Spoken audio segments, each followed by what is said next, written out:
Good morning, financial algebra. This is covering lesson 7.1, finding a place to live.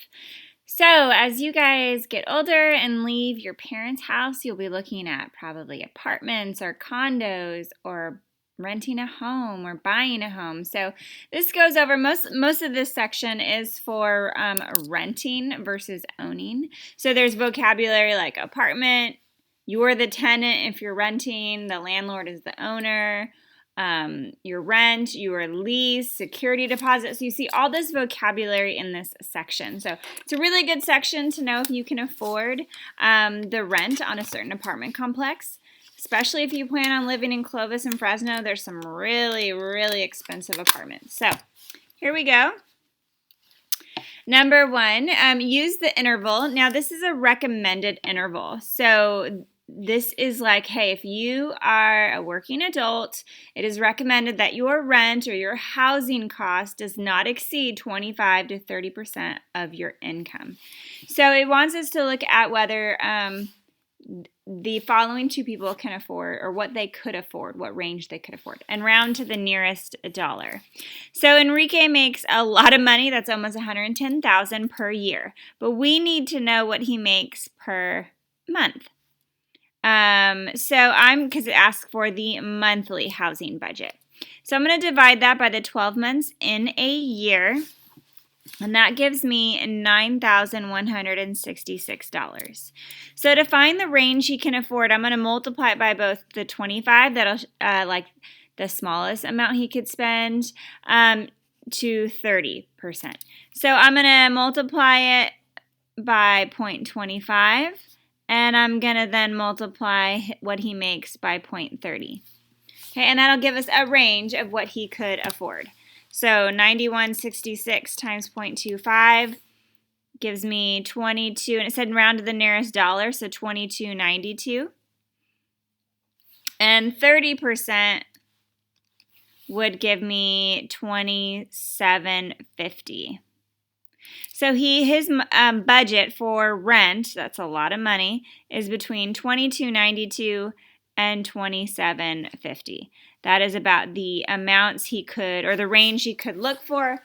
Obviously, you can spend less than that. So he could get a couple roommates and spend way less and save up his money. But this is the range at which he could afford.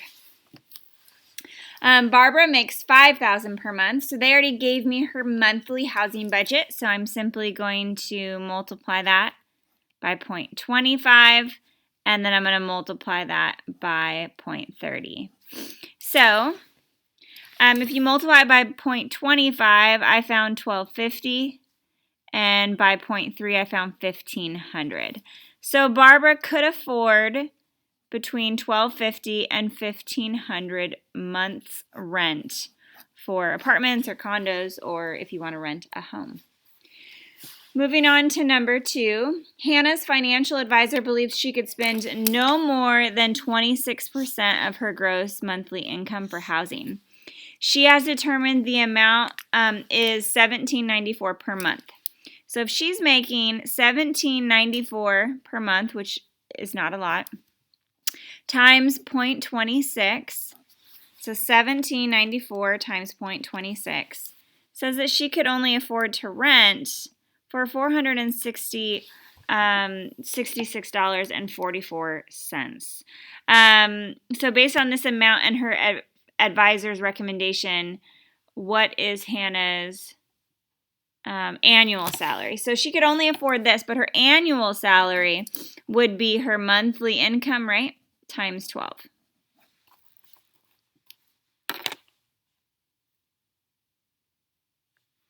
Oh my goodness, I totally read this problem wrong. I have it worked out next to me and I totally read it wrong.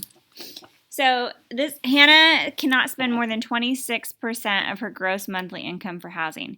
She has determined that amount is $1,794. So she's determined that she can spend up to $1,794 on rent, and that represents 26% of her salary. Okay, so 26%, I don't know what her salary is. So first we're going to figure out what her monthly salary is. So in order to do that, I'm going to divide both sides by 0.26. So per month, she is making $6,900. So her annual salary would be $6,900 times 12. So $6,900 times 12, she is making $82,800 per year. All right, next one. Adina makes $53,000 per year, is looking to find a new apartment rental in her city. She searched online and found an apartment for $1,500 per month. The recommendation is to budget between 25% and 30% of your monthly income for rent. Can she afford this this interval recommendation? Well, first let's figure out how much she makes per month.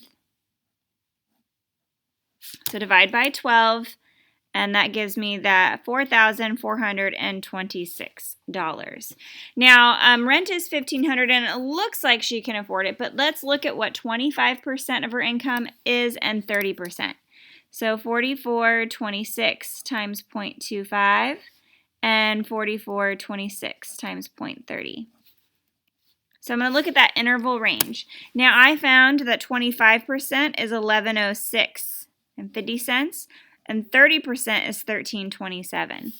So this is the range at which she would be looking. So she would know $1,500 exceeds 25 to 30% of her income. So she would not be able to afford it. All right, Rex makes $12.50 per hour. He works 35 hours a week. He pays 24% of his gross earnings in federal and state taxes, and he saves 10%. He's considering renting an apartment that will cost $1,600 per month. So is this monthly rental fee within the recommended 25 to 30% housing expense range? Well, let's figure out what he makes. So he makes, well, here, I guess we could do it here.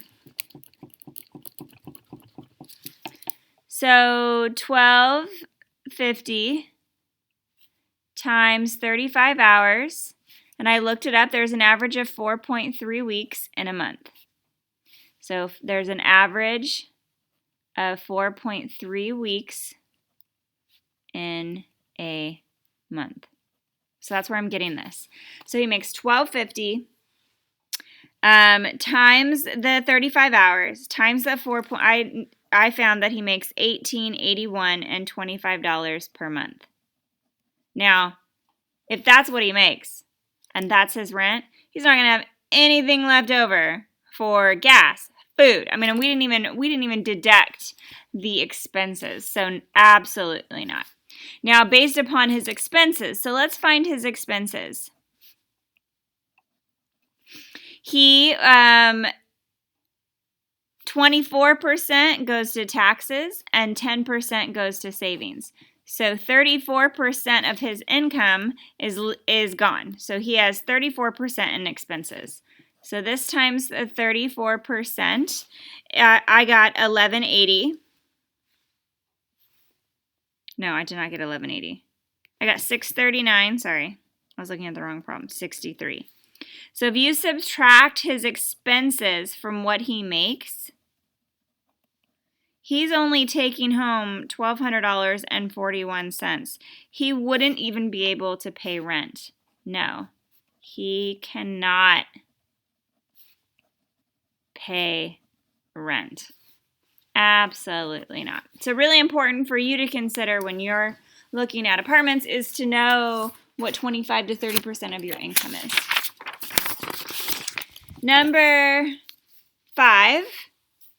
So Brian's gross income is $29.50. Okay. But he pays 22% for federal and state taxes. He pays 10% to pay off his credit card. And he's paying his parents 8%. So if you add that up, he is paying 40% of his income in expenses, or loans, or debt. Most of that is debt and taxes. So it asks here, Brian found an apartment near his work that rents for $1,300 per month. Will he be able to make the payments without changing the amounts towards his loan? Well, let's see. What's $2,950 times 0.40? I found $1,180. So if he's making $2,950, but his expenses are $1,180, he only brings home $1,770. So could he afford the rent? Yeah, he could make the rent payment, but would he be able, but then he'd be only left.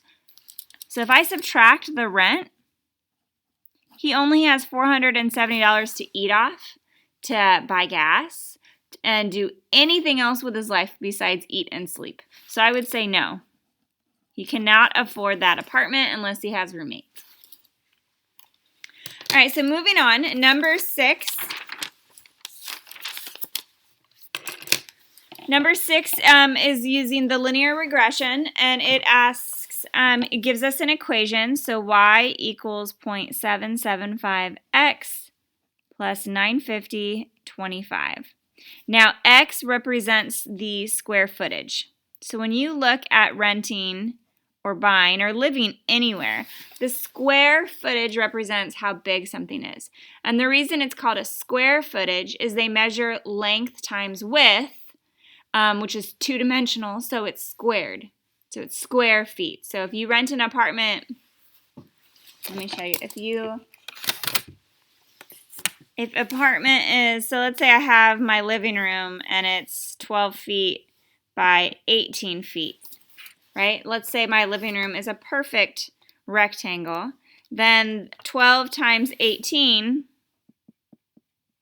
would equal 216 square feet because it's two-dimensional. It's feet by feet. And so feet squared or square feet. And so square footage is how big the apartment or home or whatever living space you're looking at, how big it is. Okay? So Y represents the cost. So it says that Grace can afford $1,500 per month in rent. Using this equation, what size apartment should she be looking for? So cost is the $1,500 equals 0.775x plus 950, 25. So I'm solving for x. I'm trying to find the size of the apartment she can find. So the first thing I'm going to do is subtract the 950 and 25, and I get 549.75, and then I'm going to divide by the decimal in front of x in order to solve for x. So 549.75 divided by the 0.775, 709. So she can afford an apartment that is 709 square feet. Okay.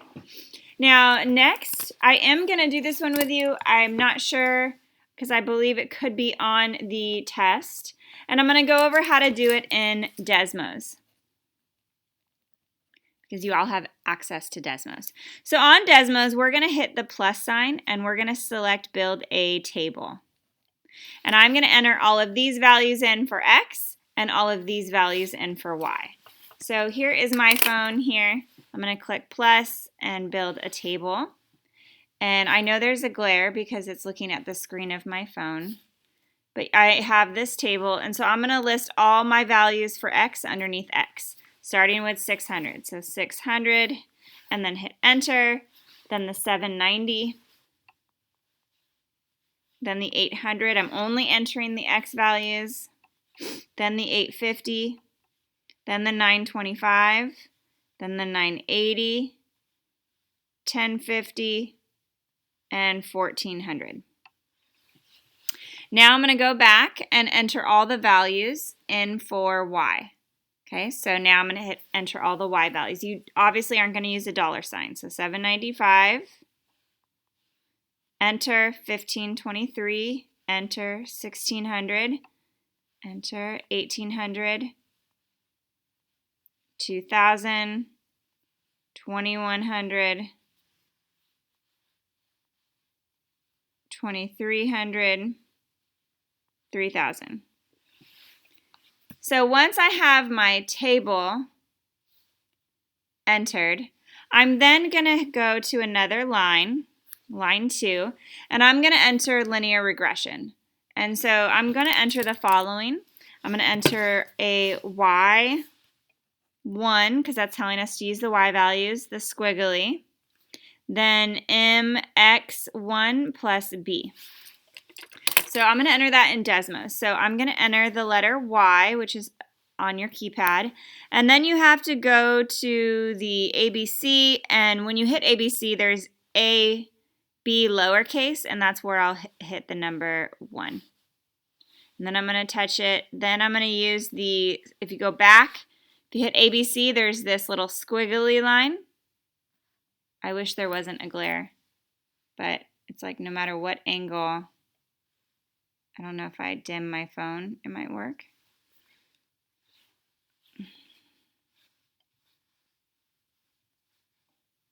Maybe if I dim my phone, sorry. I'm going to try to dim my phone and maybe that will help.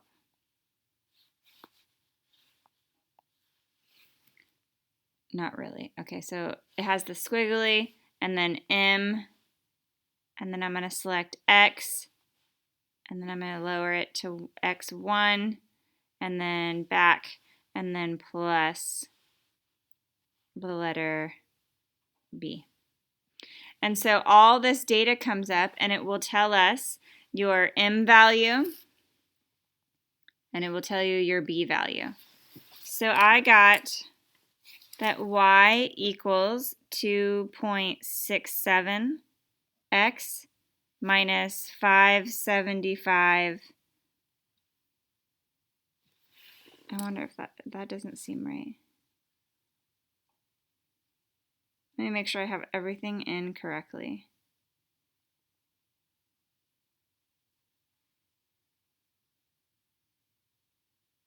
Uh, 1682. That's not what I got earlier.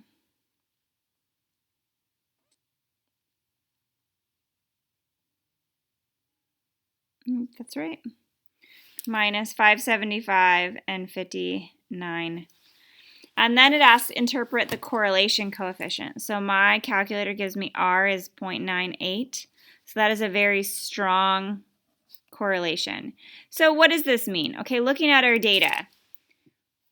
Just look at as the square feet goes up, what else goes up? The cost. And that's really all it wants you to interpret. The larger the apartment, the more it costs. The larger the apartment, the more rent is, right? That's common sense. The bigger the home, the bigger the apartment, the more expensive it is. So moving on, I don't know if homework will have you do something to that degree, but I have shown you how to do one at least. All right, so the square footage and monthly rental of 15 similar one-bedroom apartments gives us this formula.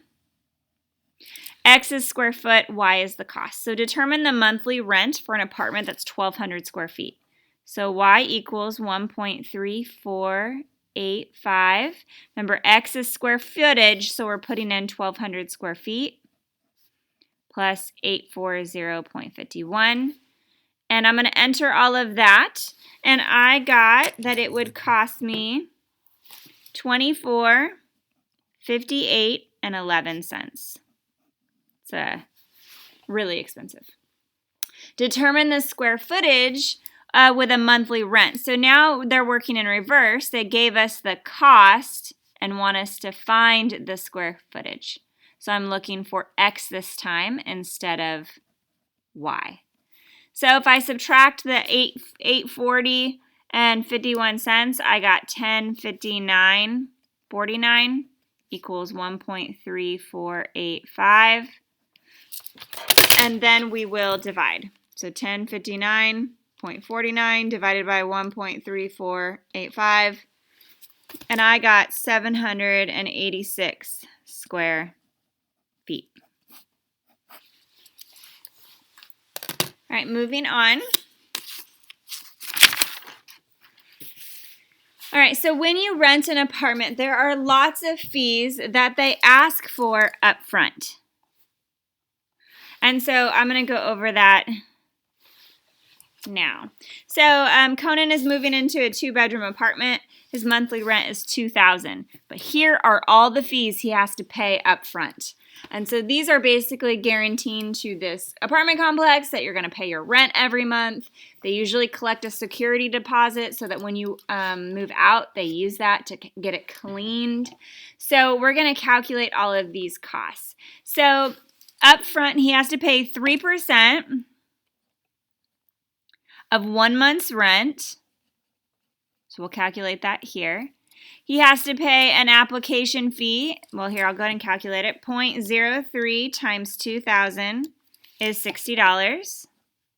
Okay, so check. Credit application, so that's usually cost something to turn in an application. Security deposit, he has to pay 1 month's rent. Wow, and the last month's rent. That would be 2 times 2,000, so he has to pay up front $4,000. And then it says he has to pay 14% of a whole year's rent. So 14 times 12 times 2,000. And so 0.14 times 2,000 times 12 months of that. He has to pay a broker's fee, which I've never had to pay for when renting an apartment, of $3,360. So to rent this apartment, if I add all of these up, he has to pay $7,440 in the first, before he even moves in. So that's what he has to pay up front in order to rent this apartment. So moving on to one like that, and this is algebraic. I doubt that's on your homework. All right, so number 11. So looking into people that will move you for you and the cost of that. And so this gets into some Algebra 1, Algebra 2 stuff because we're going to be solving a system. So I'm going to I'm going to create both of these. I'm going to use L for the loading and unloading, and I'm going to use P for packing. So, or you can use X. It really doesn't matter if you use X or P. So this says that 8 hours of loading and packing plus 6 hours of packing and unpacking equaled $890. For the weekend move, 5 hours, so 5 hours of loading plus 3 hours of packing equaled $515. So they want to know how much per hour they are being charged. So I am going to solve using elimination. You can solve using substitution. It's really whichever one makes the most sense to you. For the sake of time here, we'll do substitution. So I need to solve for one of these letters. So I'm going to subtract 3p. So now that gives me 5L equals negative 3p plus 515. And then I'm going to divide by 5. So L equals negative 3/5 p. And then 515 divided by 5 gave me 103. So I am now going to, and I've been doing the other operation in red. I should have stayed consistent. So I'm dividing by 5, dividing by 5, dividing by 5. Okay, so this cancels. So now I'm going to substitute this into the other equation. Okay, so I have 8 times negative 3/5 p plus 103 plus 6p equals 890. And you have a calculator, you can use it. There's 8 over 1, so if I have to distribute this across, so that gives me negative 24 over 5p plus 8 times 103, which is 824, plus 6p equals 890. So I'm going to subtract the 824. So 890 minus 824, and I got 66 equals, I need to convert this to fifths. So 6 would be 30 over 5. So 30 over 5, that's basic adding and subtracting fractions. 30 over 5 minus 24 over 5 gives me 6 over 5p. And then to get rid of that, I'm going to divide by, I'm going to multiply by 5 over 6. So this cancels. P equals 66 times 5 is 330 divided by 6. P equals 55. So they're charging $55 an hour to pack and unpack. Now let's find L. So I'm going to plug $55 into any equation. So I'm going to plug it into 5 L plus 3 times 55 equals 515. Okay, so 3 times 55 is 165. 515 minus 165. I get 5L equals 350. Divided by 5, L equals $70. So those are the two fees that this company is charging for unpacking, packing, loading, and unloading. All right, so last one, and this is just actual cost, no crazy equations. So New Home Movers charges $95 an hour for loading and unloading services, $80 for packing and unpacking. Their charge is also $250 per mile for the truck rental. Jay is moving a distance of 200 miles, and he needs 9 hours of loading and unloading and 7 hours of packing, and there is tax. So let's start. It doesn't matter where you start. It says he needs 9 hours of loading and unloading, and they're charging him $95 per hour. He needs 7 hours of packing, and they are charging $80 per packing. They charge $2.50 per mile, and he's traveling 200 miles. And so this is going to give us our total, and then we can calculate tax. So 9 times the 95, I got 8. It's going to cost $8.55 for loading and unloading. This would be $560 for packing and unpacking, and $500 per mile. So if I add that all up, I got a cost of $19.15. Now, that is what it would cost him without tax. So $19.15 times his tax plus $19.15, right? Tax, this is going to figure out tax, and we add that to our cost. So this is total.